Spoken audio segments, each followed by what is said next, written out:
This show is part of OnePlace, a daily network of focused briefings across the stories people follow most. Welcome to our daily sports and entertainment roundup. We have a packed show today covering everything from high-stakes NBA playoff drama to the unique spectacle of the Savannah Bananas at Yankee Stadium. Victor Wembanyama faces his first career NBA ejection. The Knicks sweep the Sixers to reach finals. Joel Embiid questions his future in Philadelphia today. Savannah Bananas bring their unique show to New York.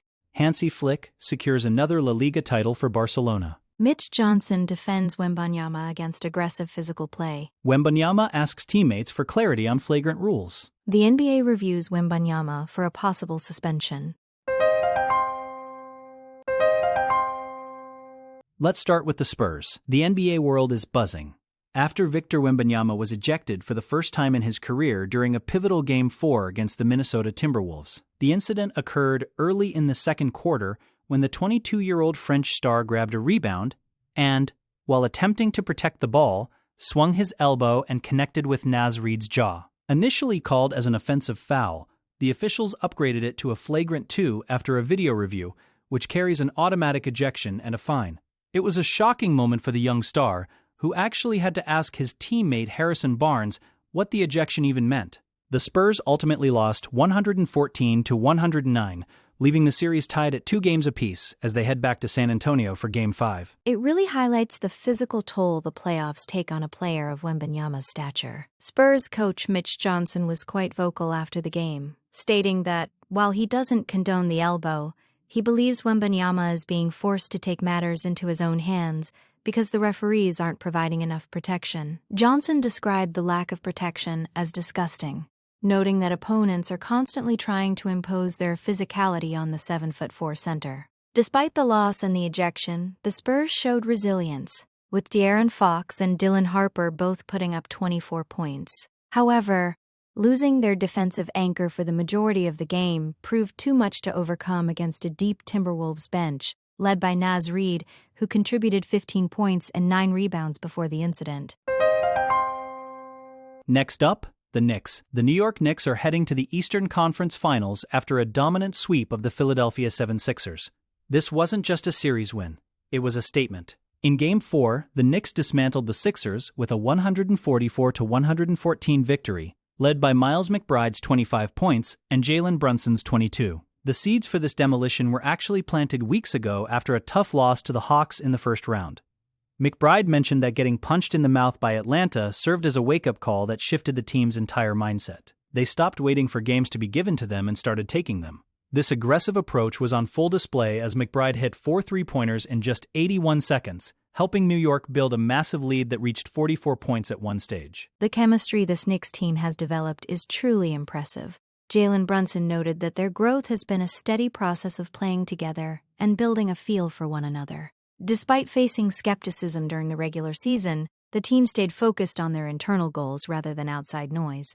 They are currently on a 7-game playoff winning streak, winning those games by an average of over 26 points. This level of dominance is historic for the franchise, arguably the best 7-game stretch they've had in 50 years. Now they enter the conference finals as the prohibitive favorite, waiting to face either the Detroit Pistons or the Cleveland Cavaliers. Their journey from a roller coaster regular season to a surging playoff powerhouse shows just how much their mental shift and offensive adjustments have paid off at the right time. Now let's shift to Embiid. On the other side of that sweep, Joel Embiid is facing a very uncertain future in Philadelphia.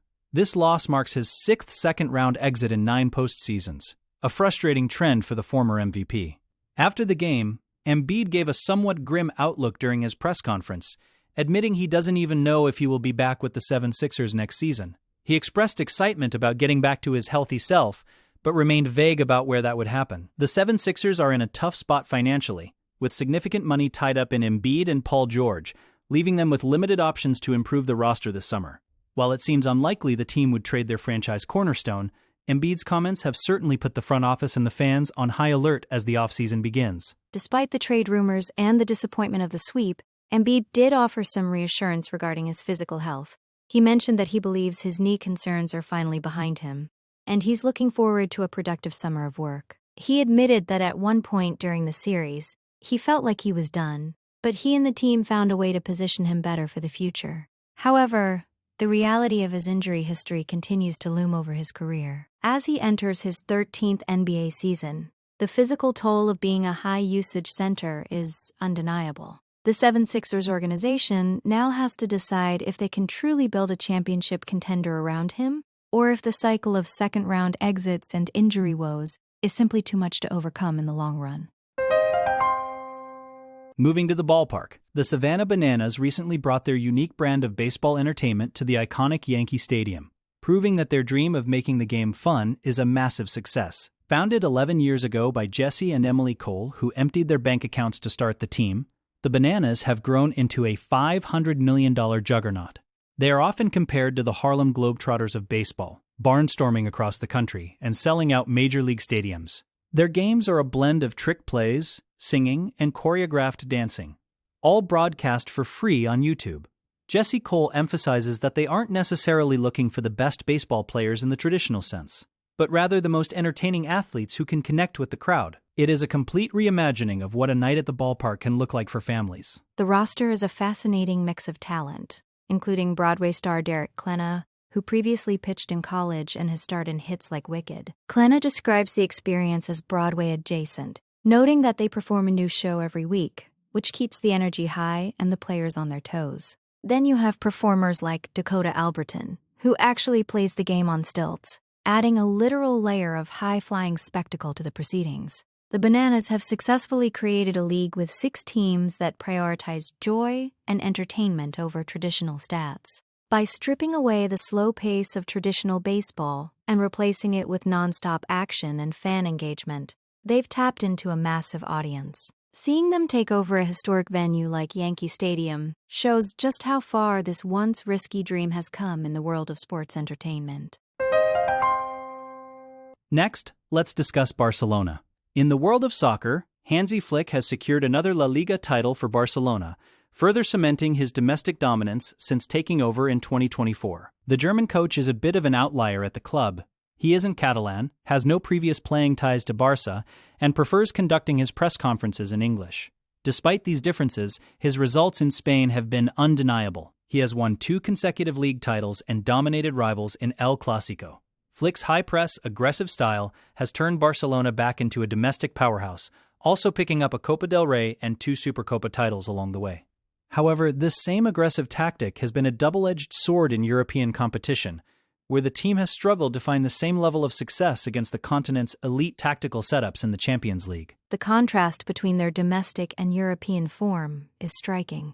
While they rule Spain, they were knocked out of the Champions League by Inter Milan in a high-scoring aggregate thriller, and more recently by Atletico Madrid in the quarterfinals. Critics point to Flick's unwavering commitment to the high press as a vulnerability that savvy European sides can exploit on the counterattack. In the Atletico series, Barcelona even saw players sent off in both legs, suggesting that the intensity Flick demands can sometimes lead to costly disciplinary lapses under pressure. Despite these setbacks, the club's hierarchy seems committed to his vision, especially given the silverware he's brought to the trophy cabinet.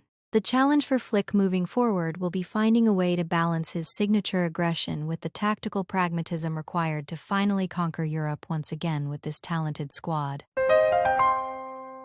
Returning to the NBA, Spurs coach Mitch Johnson is not backing down from his criticism of how Victor Wembanyama is being officiated.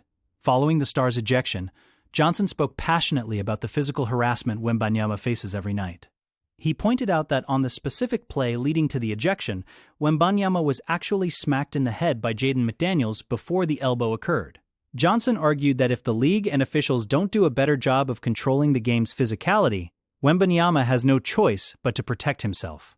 He described the situation as reaching a point that is actually disgusting, noting that the young star tries to remain professional and mature while being constantly swarmed and hit.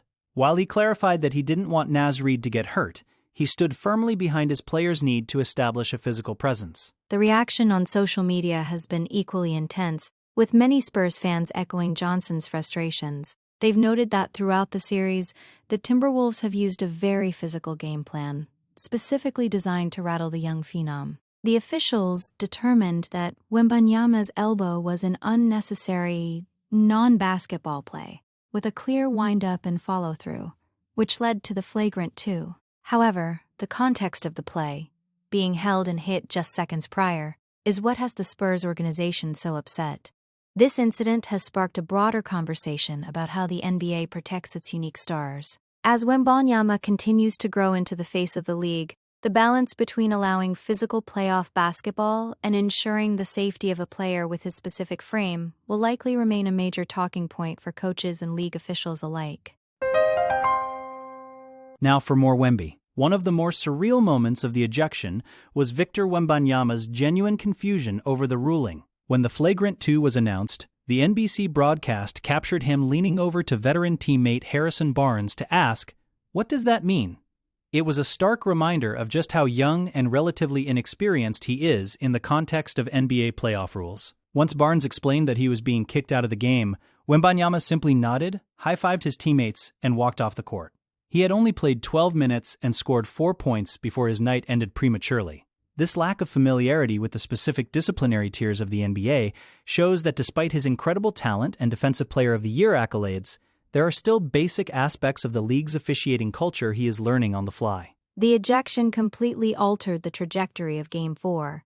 Without their defensive anchor, the Spurs had to rely on their perimeter players to keep pace with a surging Anthony Edwards, who finished with 36 points for Minnesota. Coach Mitch Johnson reiterated after the game that the amount of physicality Wembanyama deals with on every part of the floor is unprecedented. He believes the young star is being targeted on every single play, with opponents trying to impose their will through sheer force. As the series shifts back to San Antonio for Game 5, the big question is whether the league will impose further discipline. If Wembanyama faces a suspension, the Spurs' chances of advancing could be in serious jeopardy. The team is now waiting for the league office to make a final determination, which will set the tone for a high-stakes Wednesday night matchup.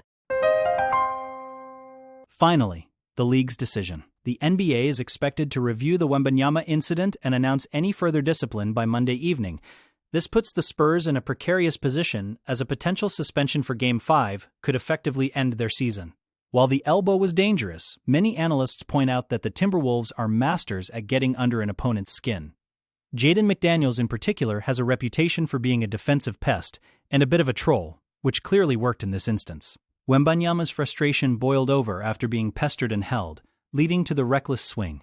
It is a harsh lesson for a 22-year-old who has been remarkably mature up to this point. Both Reed and Wembanyama are lucky the contact wasn't more severe, as the elbow appeared to catch the collarbone before sliding up toward the throat area. It feels somewhat unfair that a player who is constantly fouled and held is the one facing a suspension, but that is the reality of playoff basketball.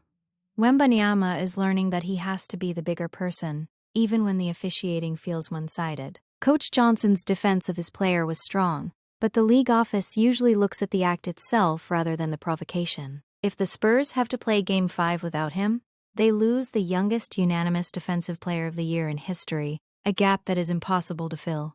This series has become a true test of Wembanyama's temperament. Whether he is on the court or watching from the sidelines, this moment will likely be a defining chapter in his early career, teaching him exactly how much he can retaliate when the physical pressure of the playoffs reaches its peak. That wraps up our briefing for today. Thank you for joining us for this look at the latest in sports and entertainment. We will be back tomorrow with more updates.